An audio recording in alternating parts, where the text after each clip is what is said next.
tignan nyo. I mean, real talk lang mga Tignan kababayan. nyo mga kababayan. Real talk lang po mga kapatid. Yung mga simbahan, ito mga kababayan na hindi Oh. ko sinisingle out dito ang INC. O, tignan nyo. Hindi ko po sinisingle out mga kapatid dahil hindi lang po INC mga kababayan no ang simbahan na politically motivated, di ba? Marami din po mga simbahan mga kapatid ang politically motivated na kung saan ginagamit po ang kanilang dami ng kanilang miyembro no para kumita ng pera galing sa mga politiko. Di ba? Aminin na natin yan mga kababayan na Alam mo bro, kung yan ang iyong opinion, I beg to disagree. Kung ang mga kilala mong mga reliyon ay namemera na galing sa mga politiko ang kanilang paggawa ng kanilang mga simbahan na luma, pati kisa may mga paniki, naglalaglagan yung mga yero. Ibahin mo ang reliyon na sinasabi mo na politically motivated. Ni minsan hindi yan nagkautang sa mga politiko. sila na daw ang bahala sa pamilya. Tignan nyo. Kung ano, ng mga nagpakilalang suspect. Oh. Diba? So, ang ito agad yung naisip ko mga kapatid, itong issue agad kay Father Richmond, yung na-recall sa isip ko matapos nga itong nangyari kay Goldagal. No, na kung saan isa din po siya mga kababayan sa kritiko ng INC, no, na kung saan pinalipas lang ang isang taon, yun na agad mga kapatid. Magandang umaga mga kababayan. Ngayon po ang ating reaksyon. Bibigyan po natin ng panahon at oras itong isang vlogger na ito na gusto rin mamera at mangwarta. Kung makareact po sa nangyari po sa pagkapaslang kay Goldagal, meron siyang pinapatamaan mga kababayan at sa dulo, talagang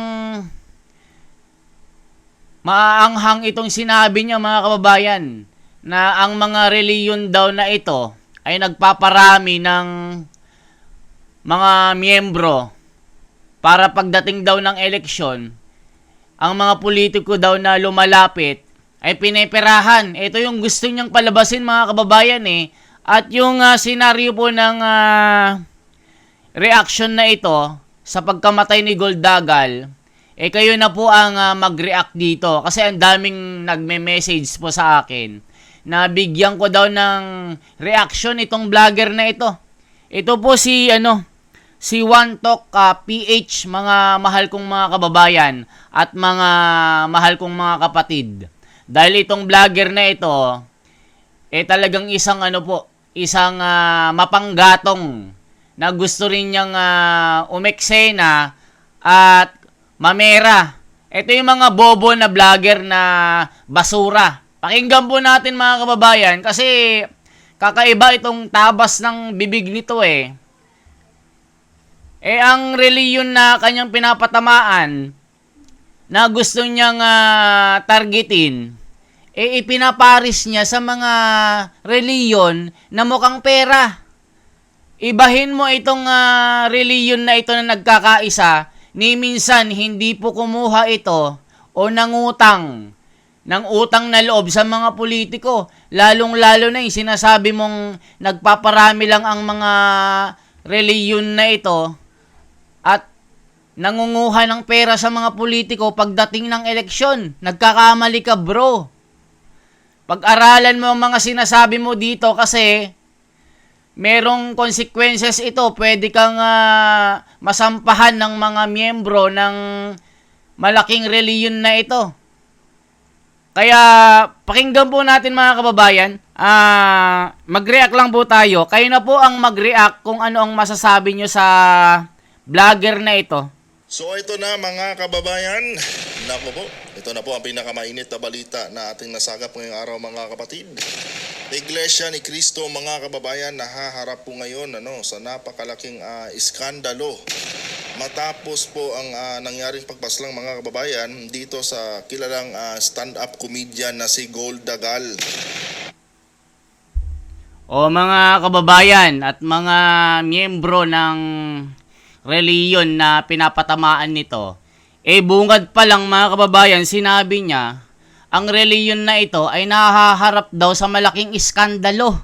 Isipin mo mga kababayan, Parang sinasabi niya na 100% siya na ang reliyon na ito ang may pakana sa pagpaslang kay Goldagal na nangyari ito nung nakaraan doon sa Angeles, Pampanga, mga kababayan, kung saan meron siyang palabas o yung nagko-comedy bar kasi ito, mga kababayan, dahil sa kanyang mga satiric joke. Gusto niya lang bastusin ang mga tao, politiko, mga reliyon, ginagawa niyang katatawanan ito. So, ituloy pa natin, mga kababayan, na pagkukwentuhan lang natin ito, mga kababayan, na kasi magre-react lang po tayo. Siyempre, mahirap po kasing magbintang na wala ka namang sapat na ebidensya.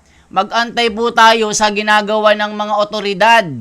Saka tayo mag-conclude kung meron ngang kinalaman ang reliyon na ito.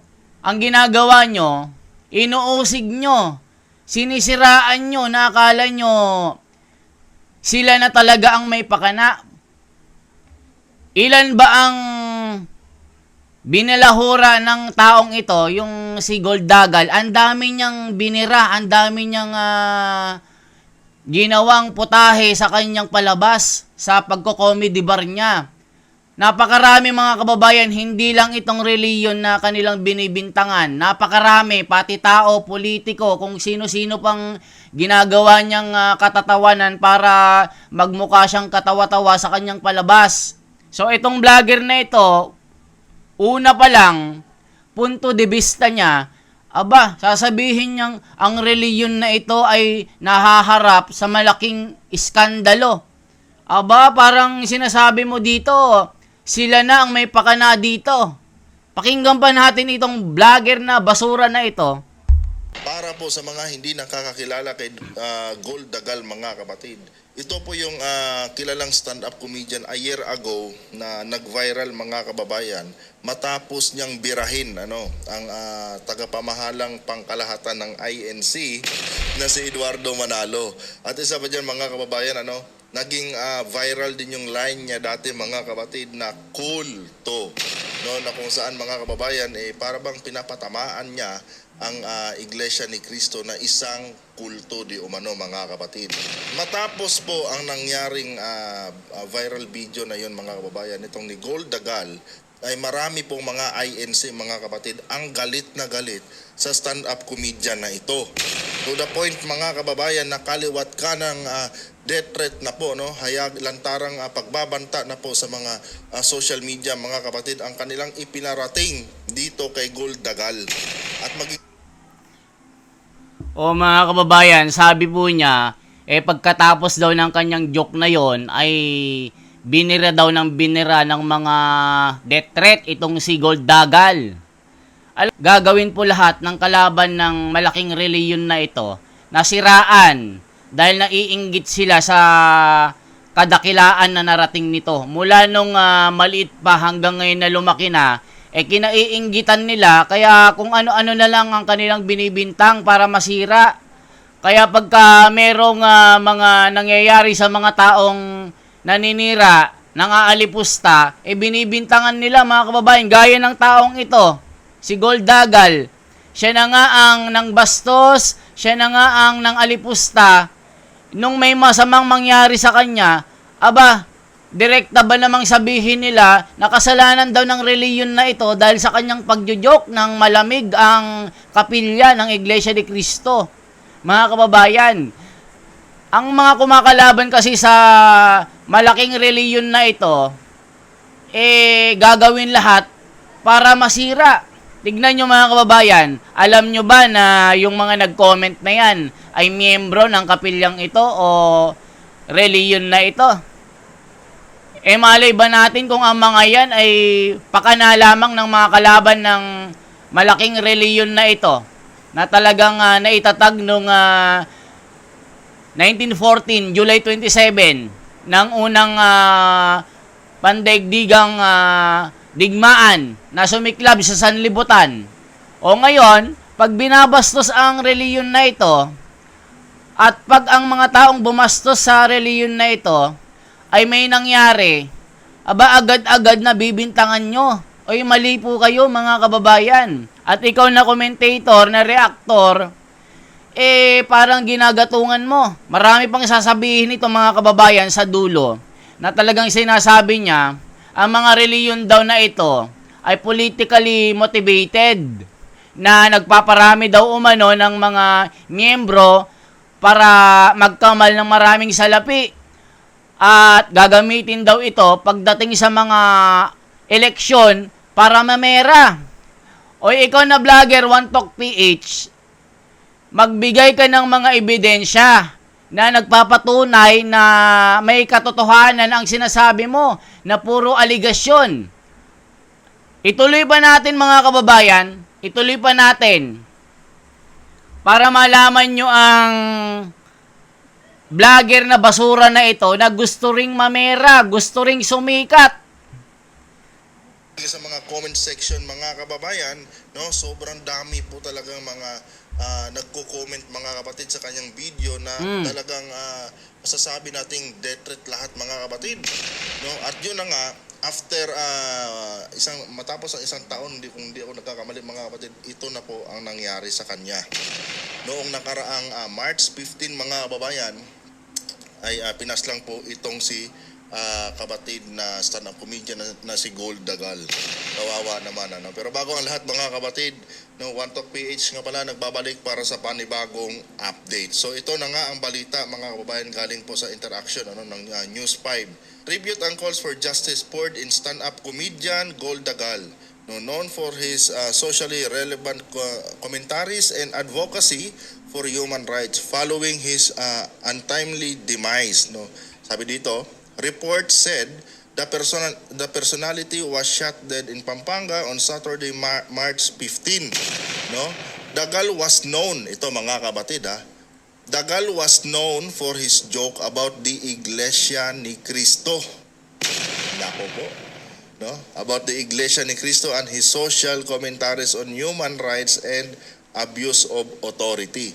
So isa nga itong si Gold Dagal mga kababayan sa tumutuligsa sa mga nangyayaring hindi maganda sa ating gobyerno, at isa din po siya mga kabatid sa mga bumira sa Iglesia ni Cristo sa pamamaraan niya ng sa pamamagitan mga kapatid.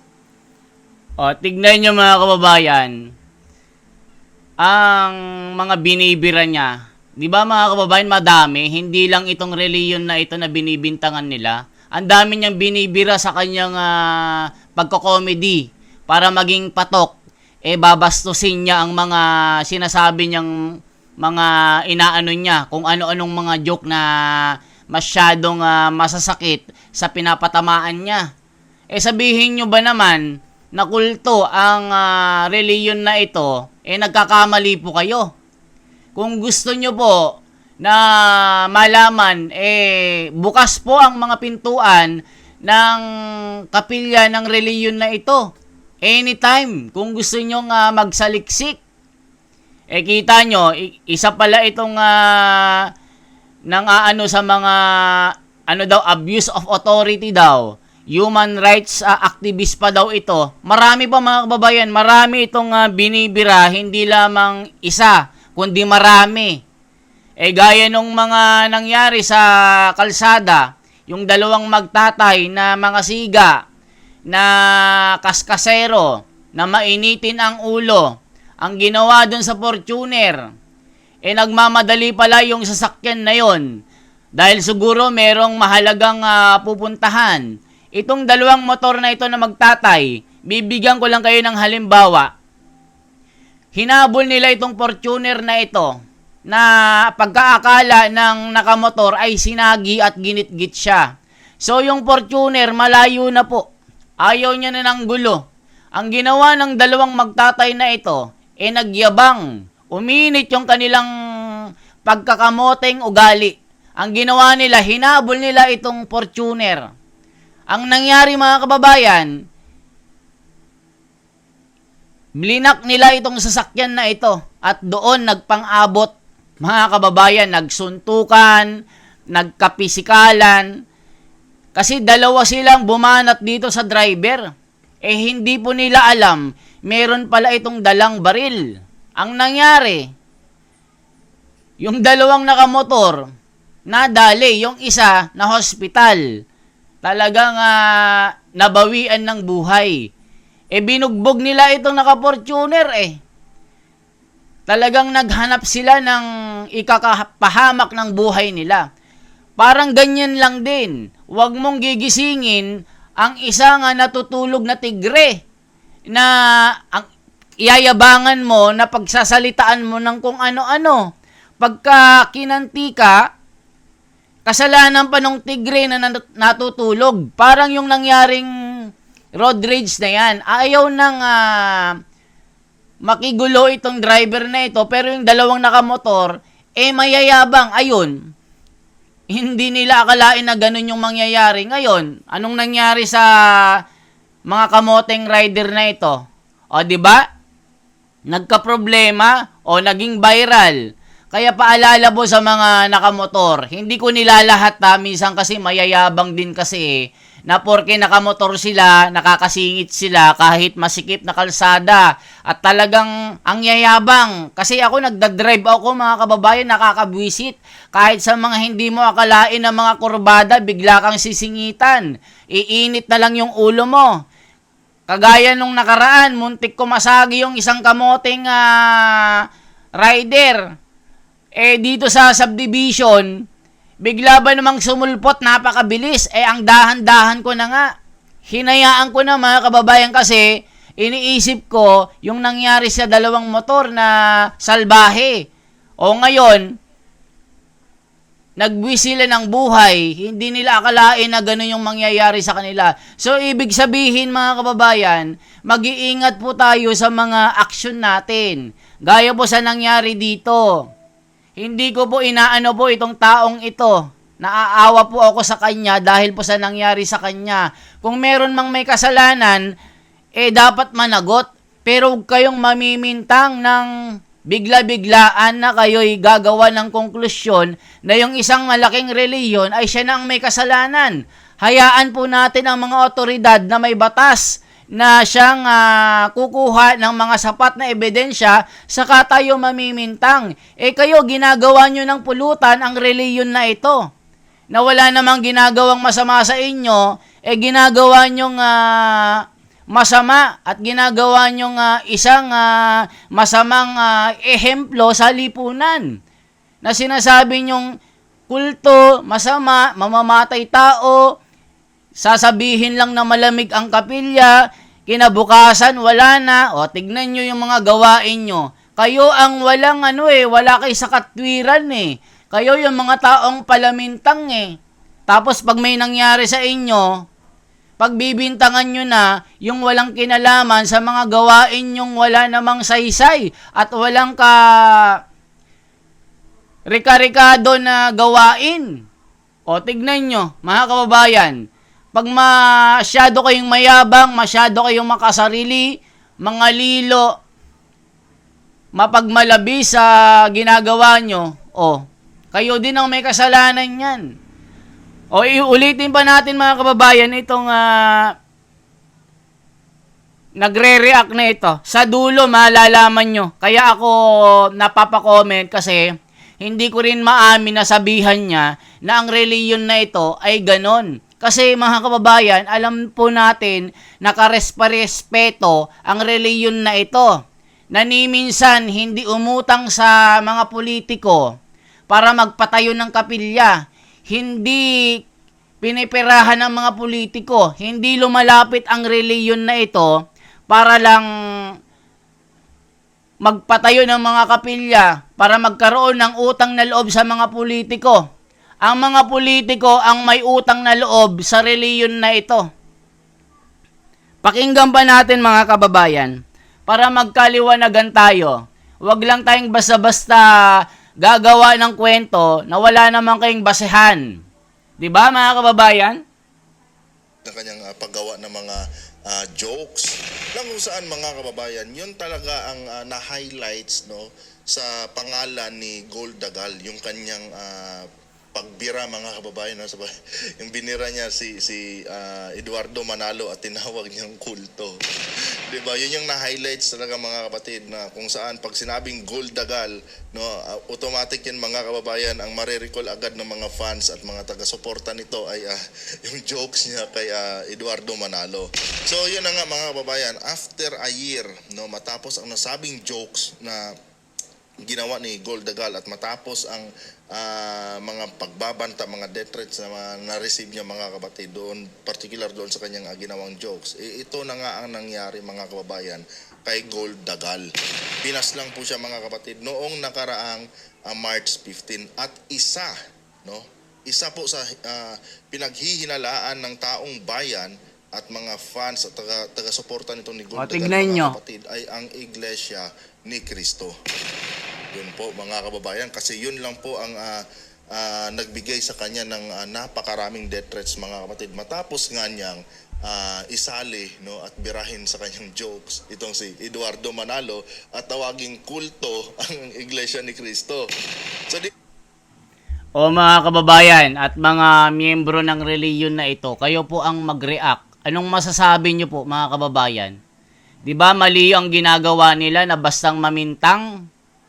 O, sa tingin nyo, ang mga miyembro dito ay walang pinag-aralan? Mga barbarik ang ugali? Hindi po. Bat-bat ng mga aral ito. Ang itinuturo sa reliyon na ito ay mahalin ang kapwa.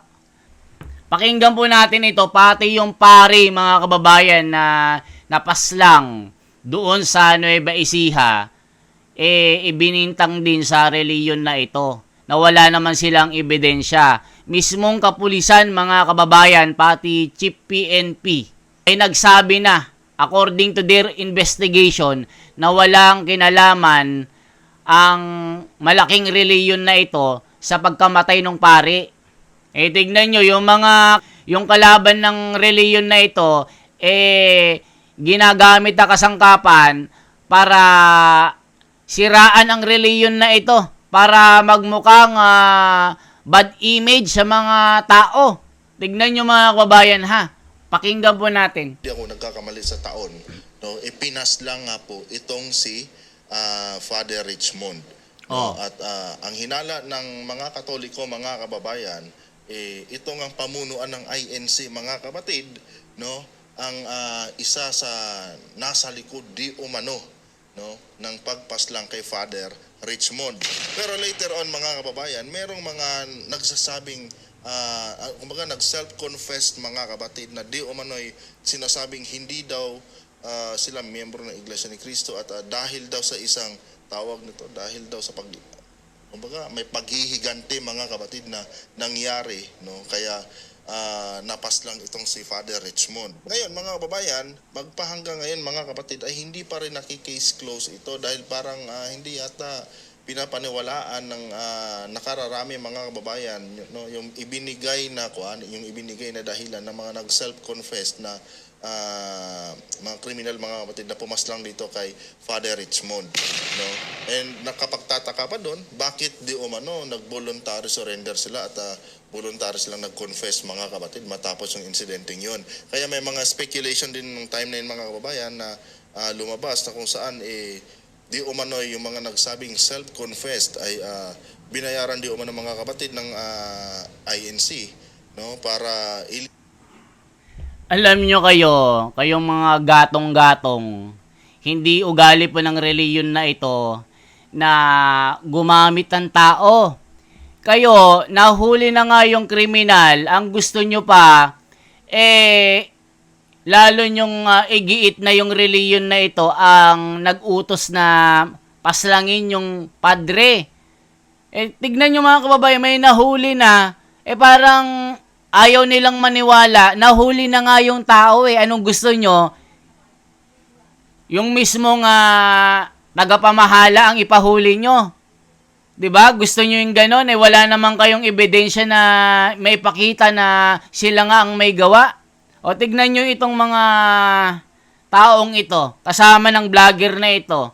Tignan nyo kahit yung reaction niya, parang sinasabi niya na may kinalaman ng reliyon na ito 'Di ba mga kababayan? One Talk PH na merong 500,000 subscriber sa YouTube na parang pinapalabas na itong reliyon na ito ang may kasalanan sa pagpaslang ng paring ito, pati yung kay Gold Dagal, mga kababayan. Pakinggan ba natin?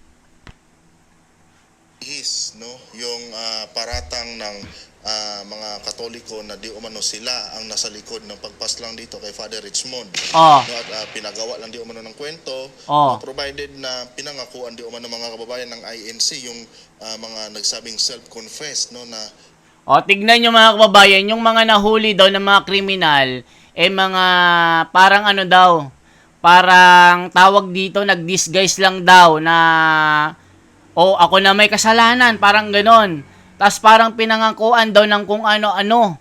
Parang sinasabi na kami nang bahala sa pamilya mo. Ito yung pinapalabas dito mga kababayan Parang binayaran daw yung kriminal na yun para akuin ang krimen na ginawa. O, tignan nyo mga kababayan, marunong pa sila sa mga kapulisan na nag-investigate kung sino talaga ang tunay na may kasalanan.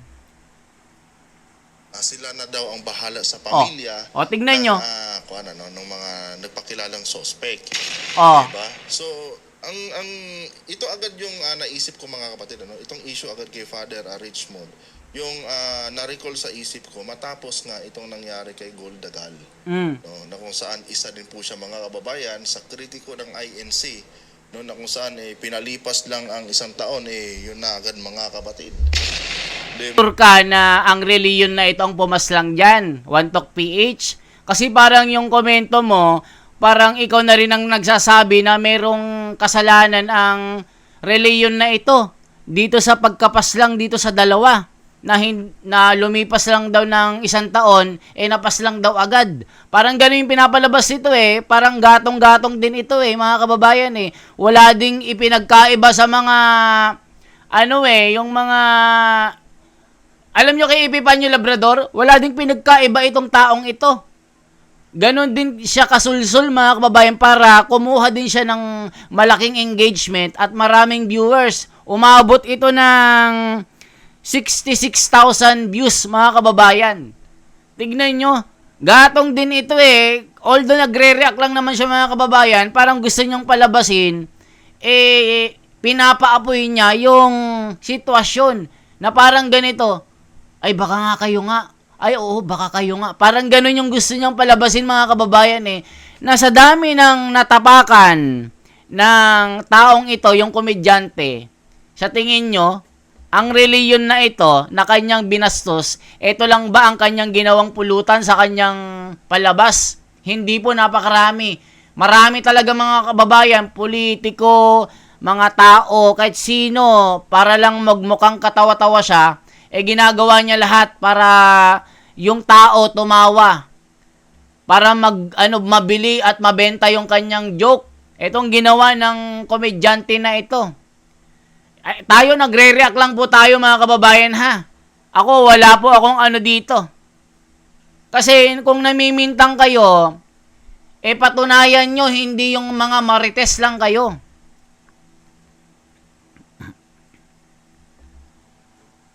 Pumanaw na agad. Naging kwento na agad mga kababayan si Gold Dagal. No? And mga kababayan, ito po ang lagi natin tandaan. Mag-ingat po tayo mga kapatid sa pagbira sa mga sekta, sa mga relihiyon na politically motivated. Kasi mga kababayan, lagi po natin tandaan na itong mga relihiyon ngayon mga kapatid. Tignan mo. Itong mga nagsusulputan mga relihiyon ngayon at nagpapakilala na sila di umano ang tamang simbahan ng Diyos. Tignan mo yung comment niya. Diba, natatawa talaga ako dyan natatawa daw siya. Diba? Itong mga naglalakihang mga relihiyon, mga kapatid, na nagsusulputan ngayon, ito po ay mga politically motivated na mga simbahan. Tignan nyo yung comment niya. Na kung saan, ginagawa nilang puhunan, mga kapatid, yung kanilang sekta, para makakuha ng pera sa gobyerno. Diba? Mga kababayan, tignan nyo yung huling komento niya na ang reliyon na mga ito daw ay parang nangunguha din ng pera sa gobyerno. Ginagamit daw nila ang mga miyembro. Tignan nyo mga kababayan, ulitin po natin. Parang yun ang gusto nyo palabasin.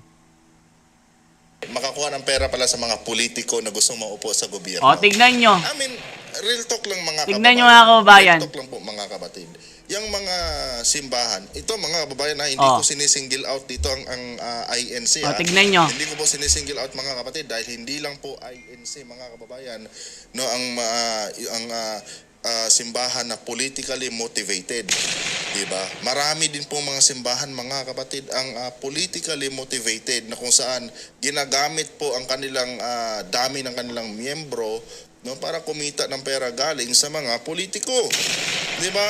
Aminin na natin yan mga kababayan na Alam mo bro, kung yan ang iyong opinion, I beg to disagree.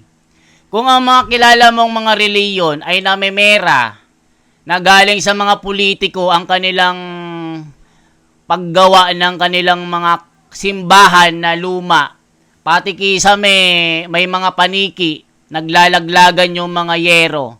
Ibahin mo ang reliyon na sinasabi mo na politically motivated. Ni minsan hindi yan nagkautang sa mga politiko. Yan ang tandaan at isaksak mo sa ulo mo.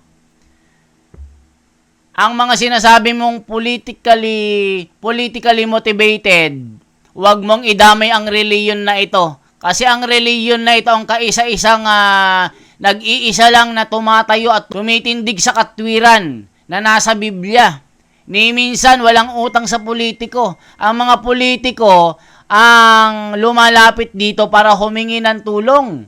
Pero ang reliyon na ito na sinasabi mo na nagpaparami ng mga miyembro para magkapera sa politiko ay nagkakamali ka. Walang ambag ang mga politiko sa pagpapalaganap at pagpaparami ng mga kapilya. Hindi lang dito sa Pilipinas, kundi sa iba't ibang panig ng daigdig. Meron ng 168 to 187 na mga teritoryo at mga lupain.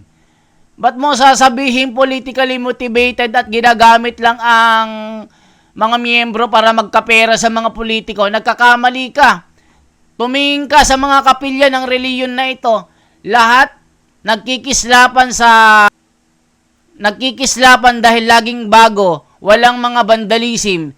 Pero ikumpara mo sa mga sinasabi mong mga politically motivated na mga reliyon, wag mong idadamay ang reliyon na ito dahil ito lang ang nag-iisang merong pagkakaisa at bat-bat ng aral. Pero yung mga sinasabi mo na mga reliyon, kung sila ay namemera sa mga politiko, sila yun. Wag mong idadamay ang reliyon na ito kasi wala ka sa hulog. I-try mong pumasok. Pag-aralan mo ang mga doktrina.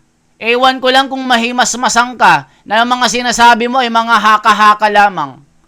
Di ba mga kababayan? O sa mga miyembro ng reliyon na ito na pinapatamaan niya, mag-comment po kayo. Kasi ako, malaki po ang respeto ko sa reliyon na ito. Kasi nakikita ko po talaga na ang mga miyembro ay kagalang-galang. Pati mga kasuotan nila. Pag sumasamba sila mga kababayan, talagang makikita mo yung karespeto na tao. Diyan mo nga lang makikita mga kababayan na talagang maayos ang pagsamba Hiwalay ang lalaki at babae. Tignan nyo mga kababayan.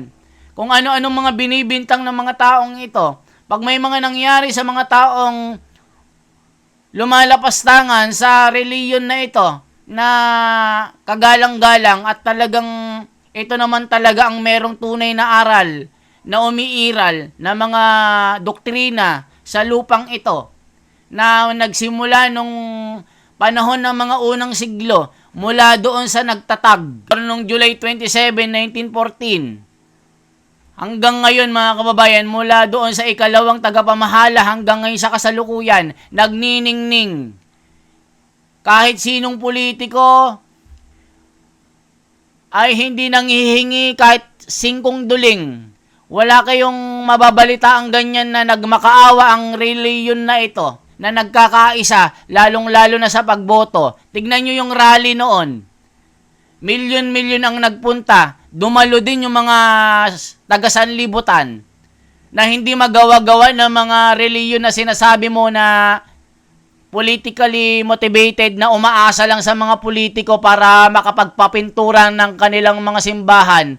Ibahin mo ang reliyon na ito kasi buwan-buwan nagpapapintura ng kapilya.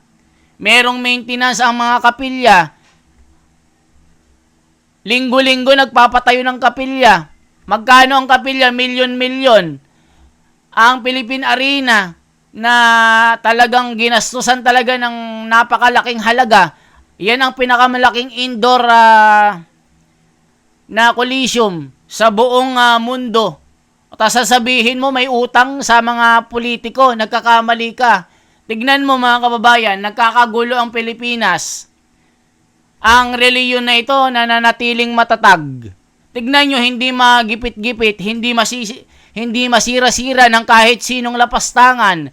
Dahil merong basbas, mayroong tunay na aral. Matutuwid ang mga leader na hindi gaya ng mga sinasabi mo na mga reliyon, nag-aaway-away, kung ano-anong ginagawa nila, pati itong pamahalaan na ito magulo. Tignan mo, di ba? Yung mga sinasabi nyo, pati ikaw na vlogger, na kung makapag-react ka, One Talk PH, wala kang alam. Isa ka rin lang basura, na mangmang, na gusto ring mamera para magkaroon ka ng malaking views. Gusto mo ring sumausaw sa issue na ito. Isa ka ring gatong. Ito lang, reaction ko lang po ito mga kababayan. Hindi naman ako nag-aano kasi nagre-react lang naman ang taong ito, pero yung the way na mag-react siya, parang gumagatong po.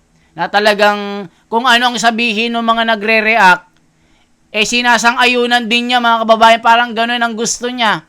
Parang laging nakaturo siya dito kasi maraming manonood sa kanya. 'Di ba? Kung sino-sino ang mga bumabastos sa reliyon na ito, tapos pag may nangyari sa kanila, ibibintang agad dito. Magpakikita kayo ng mga ebidensya bago kayong magngak-ngak at magmarites. Tapos ipakita nyo sa korte para malaman kung sinong totoo. Managot ang dapat managot, pero wag kayong basta-basta mag-aakusa nang wala kayong matibay na ebidensya. Mga kababayan at mga mahal kong mga taga-subaybay na miyembro ng reliyon na ito. Maraming salamat po mga kababayan. Once again, ito lamang po ang aking bahagi dito na pareact lamang tayo para tapatan ang kanilang reaksyon na wag silang mamimintang na walang ebidensya. Dapat nasa katwiran lamang tayo. Ang batas ng tao at ang batas ng Diyos, yun dapat yung pagsamahin para maiwasan yung mga kalabisan na nagaganap. Gaya ng mga nangyayari ngayon.